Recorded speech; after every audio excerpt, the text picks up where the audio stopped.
Are you tired of running out of storage in the cloud and then having to pay a monthly fee just to keep accessing your own files?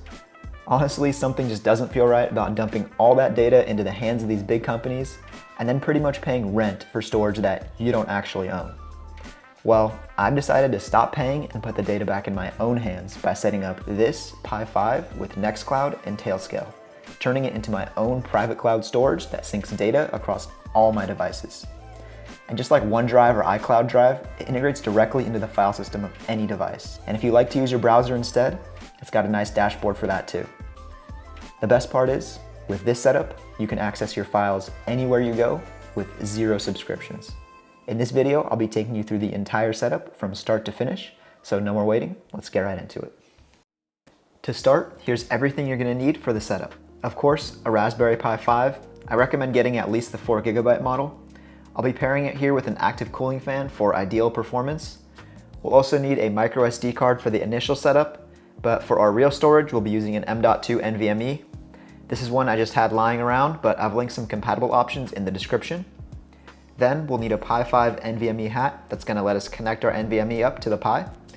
I'll also be adding this basic bumper case for extra protection, and finally a 27-watt USB-C power supply. Links to everything I've shown will be in the description below. The assembly itself is super straightforward. First, align and attach the cooling fan by pushing the plastic pins through the mounting points.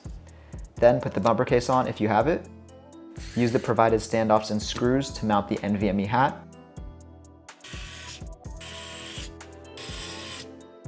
And then connect the ribbon cable. Finally, slide the NVMe into place and secure it with the screw at the very end. This hardware setup is going to be perfectly functional, but if you want a cleaner all-in-one solution, I'd recommend something like the Argon Neo 5 case, which has the fan and NVMe slot built in. I'll link that in the description below as well. All right, once you've got everything assembled, we can put the Pi aside for now and grab our micro SD card. We'll start by plugging it into the computer and heading over to the official Raspberry Pi website where we'll be downloading their imaging software. So we'll click here first to download it. And once that's downloaded and installed, you can go ahead and open it up. We're gonna start by configuring some of the menu options here. So first, we're gonna select Raspberry Pi 5, which is our model. For operating system, we're gonna go with the latest 64-bit version at the top here. Click Next, then select our micro SD card here. Then we'll wanna set a host name. I'm gonna use what was here already, so Pi Cloud. Pick something that's kind of easy to remember since we'll need it after setup. Click Next. Then we're gonna need to set the capital city. So for me, Washington, DC, and then time zone. Once you've got that, click Next. Then we're gonna need to set a username and a password. Username doesn't really matter what it is, but also make sure to note it because we're gonna need it later as well. For password, just make sure to set something secure. Click Next.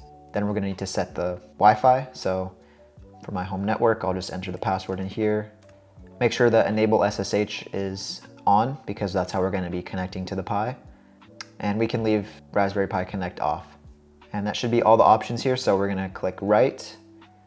It's gonna make us confirm. And it might ask for your password here as well. Just enter that in. And now it's gonna write the image to the SD card. So we'll just wait for that to finish.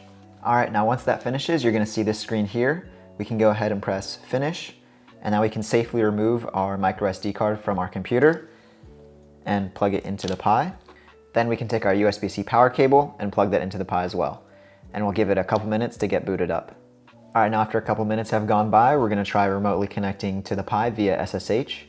So open up a terminal or command prompt if you're on Windows, and we're gonna type in the command SSH username at hostname.local. So for me, it's pi at picloud.local. Then we'll type yes, and then enter our password.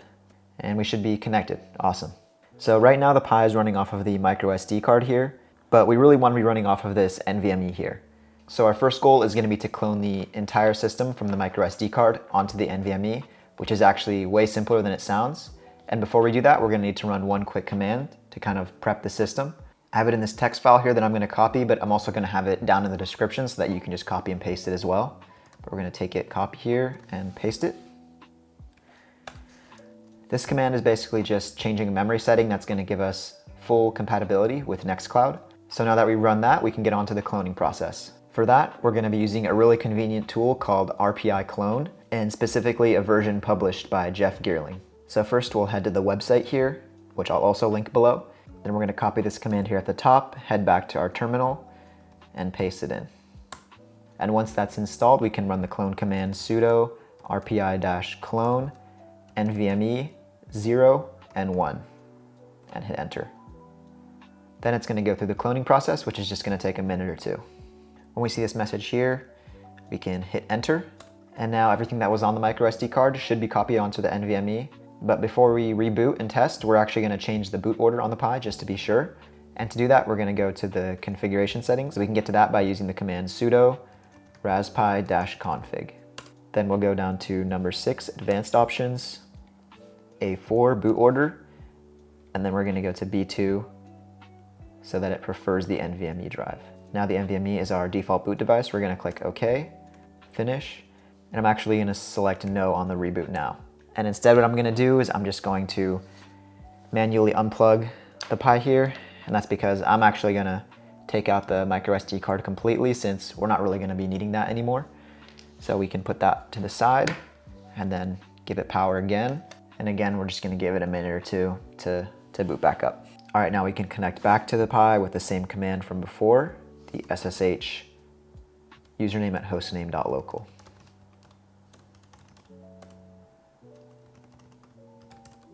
And I'm going to clear this terminal right now just to clean things up. And if we can SSH back into the Pi, we know that it's completely running off of the NVMe now, which is great. And now we can actually move on to setting up the 2 services that are going to be powering this entire setup, Nextcloud and Tailscale. We'll start first with Nextcloud. If you're not familiar with it, it's what's going to basically be managing our entire file system on the Pi, ensuring that our files and our data are accessible and sync across all of our devices. We're going to be installing it with something called Snap, and it's pretty much the most straightforward way to get Nextcloud up and running on the Pi. So first we'll install Snap by running the command sudo apt install snap with a D at the end and then -y. Then we'll run sudo snap install Nextcloud. And this one might take a little longer. Once that's done, just to confirm everything's running correctly, I'm gonna use the command sudo snap services.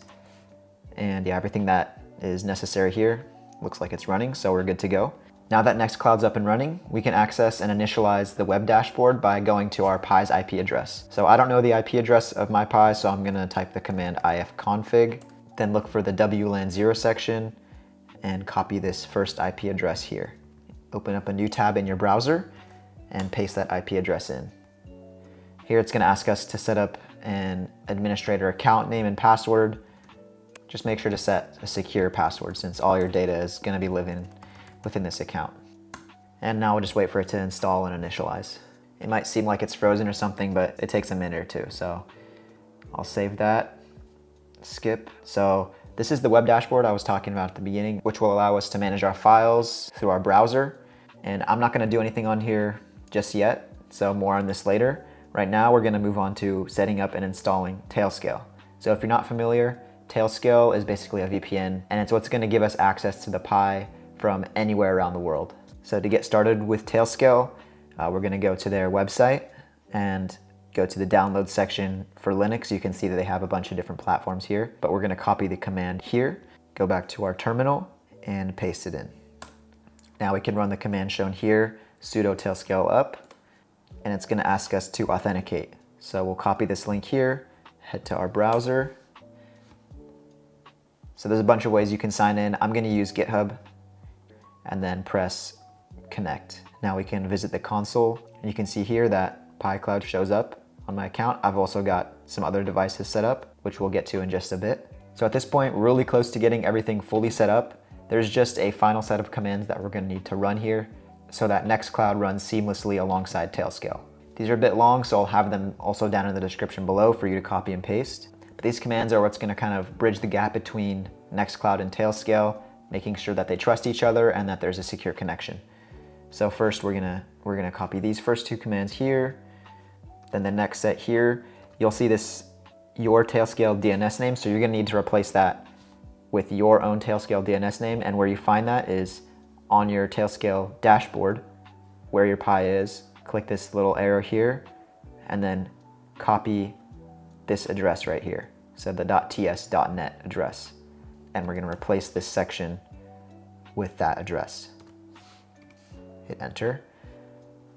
Then the last command here, So with that last command, our Pi should be fully set up now and we can actually move on to testing. So what we're gonna do is grab any device you wanna access the Pi storage from, and on any of those devices, you'll need to install the Tailscale and Nextcloud applications. Both are super simple and I'll show you how to do that right now. Since I'm working with my Mac here, that's what I'll set it up on. So first we'll head back to the Tailscale downloads page, and they have an application available for any platform. So for me, Mac OS, I'll download that and install it. Once I have that installed, I can go ahead and open it up. And for Mac, it'll show in the menu bar at the top here. For Windows, it'll be in the taskbar, but I'll go ahead and toggle that on to connect. Gonna sign in with GitHub just like I did on the Pi. Authorize it, connect, and visit the console. So you can see that my Mac shows up in my Tailscale account now, and I'll even connect to my phone's hotspot just to kind of simulate being away from my home network. And with just Tailscale installed, I can actually still access the Nextcloud dashboard and all the files that are on my Pi by copying this address here and pasting it into a browser. So we'll head there. So you can bookmark this page if you want to keep it and manage your files from just the browser. But if you're like me and you want full integration with the device's file system, kind of like how OneDrive or iCloud works, we can go ahead and install the Nextcloud application, which is also available for Windows, Mac, as well as Android and iOS. If you're setting this up on Mac like I am, make sure to install the virtual files version since that'll have the full functionality that we want. But we can go ahead and download and install that one as well. Once you have that downloaded and installed, we can go ahead and open it up, and it's gonna ask us to log in. So in this field right here is where we're gonna wanna paste the Tailscale address. So we're gonna copy that again from the Tailscale admin page, click next, and it's gonna want us to authenticate. So we're gonna grant access.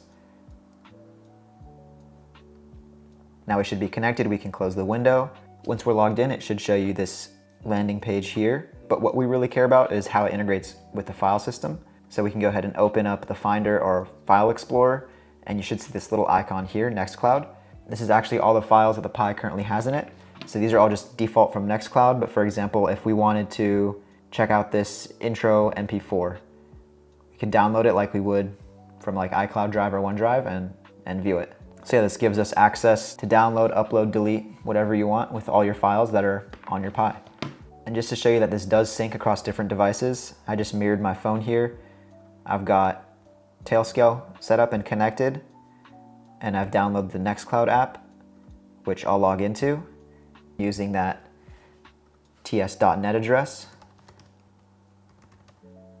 Again, this is kind of like the dashboard. Again, we could kind of access our files and manage them through the application, but like on the computer, there is like a little Nextcloud location that shows up in the actual file system.